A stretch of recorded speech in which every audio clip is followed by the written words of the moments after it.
प्रेम से बोलिए वृंदावन बिहारी लाल की। थोड़े हम और धीरे बोले राधा रानी सरकार की। हम धीरे बोलेंगे तो आप भी धीरे बोलियो। हो प्रेम से बोलिए राधा रानी सरकार की। धन्य हो। थोड़े गुस्सा में बोलिए राधा रानी सरकार की। गुस्सा वाला बढ़िया रहते है। मैया तो भजन के समय ऐसे बैठी रहती है, इनको टम्पू खराब है और इन्हें टम्पू वाला छोड़ के भैया आगे बढ़ गो। थोड़ा उत्साह लाइए अपने अंदर। कन्हैया की कथा ऐसे थोड़ी नहीं सुनते, मगन होकर के सुनिए, तालियों की सेवा करते हुए सुनिए, चेहरे पे स्माइल ला के सुनिए।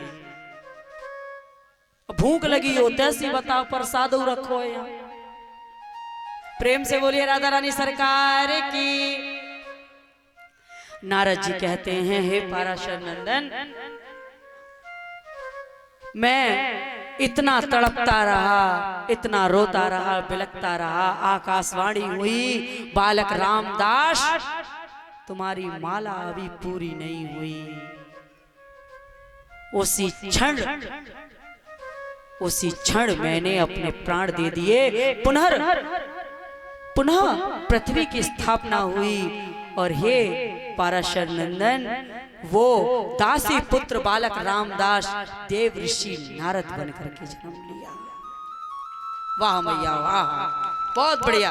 समझ में आ गया कहां बजाना है। बहुत बढ़िया। देव ऋषि नारद बन के जन्म लिया। क्यों? संतों के जूठन के कारण। क्यों? संतों की उस माला के कारण, उस मंत्र के कारण। कहते हैं ना कि संतन के संग लाग रे तेरी अच्छी बनेगी। गाओ आप लोग। अच्छी बनेगी तेरी बिगड़ी बनेगी। संतन के संग लाग रे तेरी अच्छी बनेगी। जय हो मेरी मैया। बहुत अच्छा, ऐसे ही मेरा साथ दिया करो।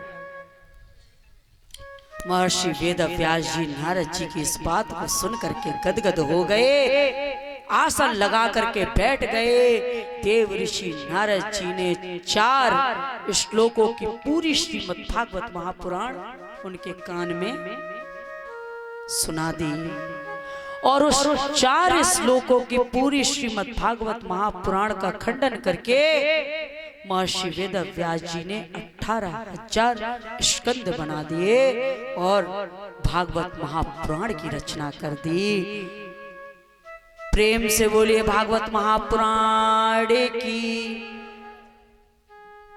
एक बार भैया लोग आप बोलिए और मैया लोग आप चुप रहो। मैं देखूं तो सही ज्यादा आवाज कहां से आ रही है। ऐसा नहीं है मैया कह रही हो ए और भैया लोग कह रहे हो जय। कहीं ऐसा ना हो मैया लोग कह रही हो जय, भैया लोग कह रहे हो ए। आवाज किधर से ज्यादा आती है पहले मुझे पता होना जरूरी है। आप लोग चुप रहना। प्रेम से बोलिए वृंदावन बिहारी लाल की। बोलिए राधा रानी सरकार की। दोनों आप दोनों मत बोलिए, मैया जीत जाएंगी। फिर से बोलो राधा रानी सरकार की। हमारे भैया ही लोगों की ज्यादा है, ये मैया लोग तो यहीं में रह जा रही हैं। शेर है, शेर है। हाँ शेर है ये तो बस, तो ये भी शेरा वाली है।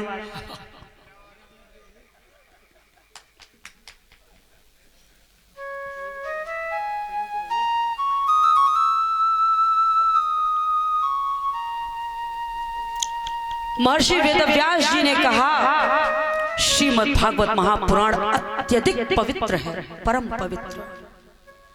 लेकिन सर्वप्रथम इसे पढ़े कौन, इसे सुने कौन, इसका असली उत्तराधिकारी कौन हो।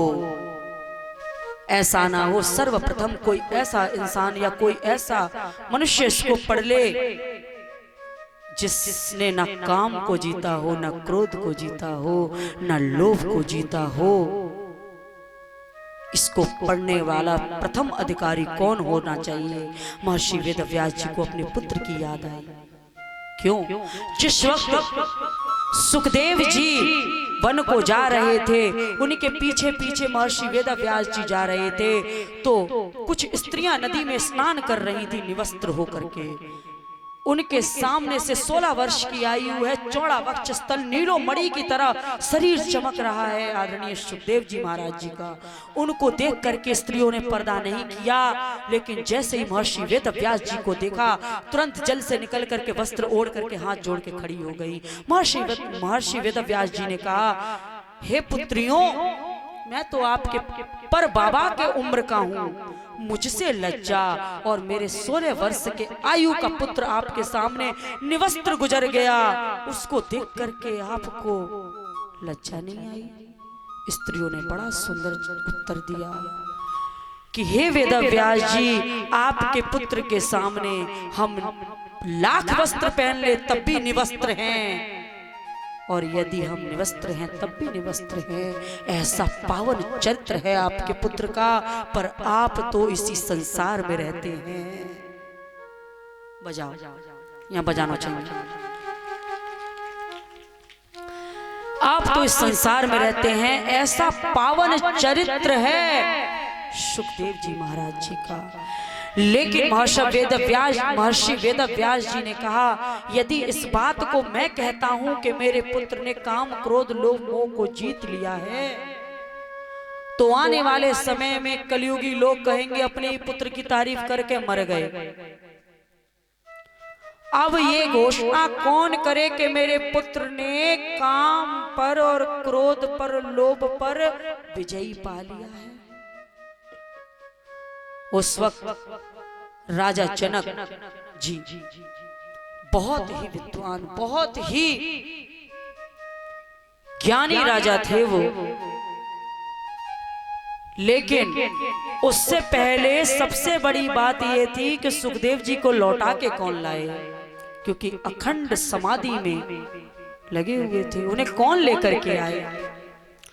महर्षि वेदव्यास जी ने अपने छोटे छोटे शिष्यों को श्रीमद् भागवत जी के 1-2 श्लोक सिखा दिए और भेज दिया, जाओ और मेरे पुत्र को जगा करके लाओ।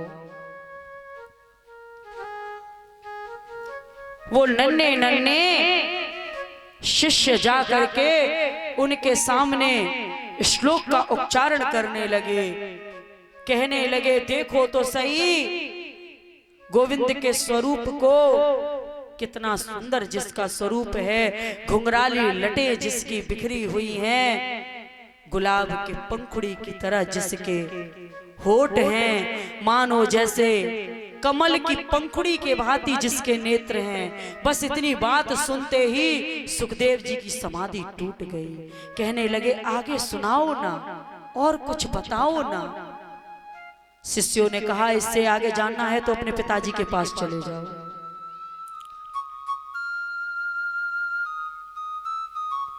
सुखदेव जी फिर से उन शिष्यों के बातों को छोड़ करके फिर से समाधि में लीन हो गए। नन्हे नन्हे शिष्य दौड़ते हुए पहुंचे और जाकर के कहा कि उनकी समाधि तो खुली, लेकिन फिर से समाधि में चले गए। फिर से भेजा महर्षि वेदव्यास जी ने, जाओ और जाकर के दूसरा श्लोक सुनाओ। नन्हे नन्हे शिष्य आए और आकर के सुखदेव जी के सामने दूसरे श्लोक का उच्चारण करने लगे।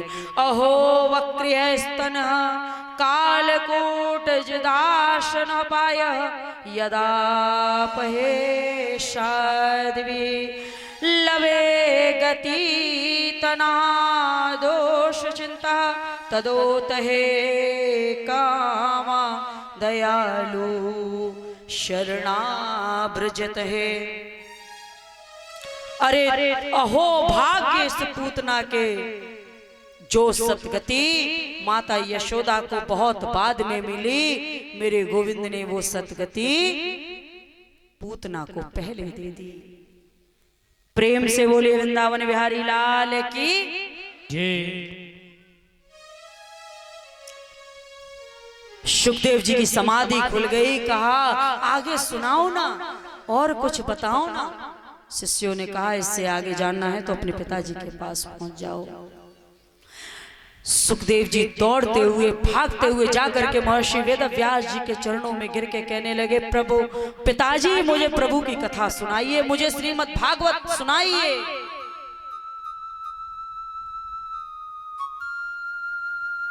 महर्षि वेदव्यास जी ने कहा, मैं आपको जरूर सुनाऊंगा श्रीमद् भागवत महापुराण, लेकिन इससे पहले तुम्हें राजा जनक से मिलना होगा।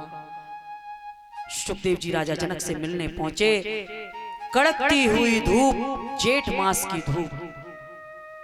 राजा जनक जी के सैनिक पहुंचे, जाकर के कहा, कोई निवस्त्र संत आपके द्वार आए हैं। राजा जनक ने आदेश दिया, वहीं रोक दो, कहो उनसे धूप में खड़े रहे। धूप में खड़े रहे। 2 दिन बाद जाकर के सैनिकों को भेजा, देख के आओ के मुख पर क्रोध आया क्या। सैनिक गए, सैनिकों ने कहा, नहीं, जिस मुख को आज से 2 दिन पहले हम छोड़ के आए, वो मुख आज भी वैसा ही प्रसन्न है। क्रोध पर विजय पा लिया। जनक जी ने अंदर बुलाया और देखिए 4 आंगुल की कौपिन भी नहीं है, बिल्कुल निवस्त्र हैं आदरणीय सुखदेव जी महाराज जी। राजा जनक जी ने अपने महल में उन्हें बिल्कुल एकांत बैठा दिया। 8-10 स्त्रियों को भेज दिया। कोई शरबत पिला रही है, कोई आलिंगन कर रही है, कोई नृत्य कर रही है, लेकिन सुखदेव जी के ऊपर किसी भी बात का कोई असर नहीं हुआ। काम को जीत लिया। लोभ मोह तो संतों में वैसे भी नहीं होता। महर्षि वेदव्यास जी आज गदगद हो गए। राजा जनक जी ने कहा, मुझे क्षमा करना। हे सुखदेव जी महाराज, आपके पिता के कहने पर मुझे आपकी परीक्षा लेनी पड़ी। जाओ, सैनिकों को आदेश दिया, जन जन जाकर के ढिढोरा पीट दो।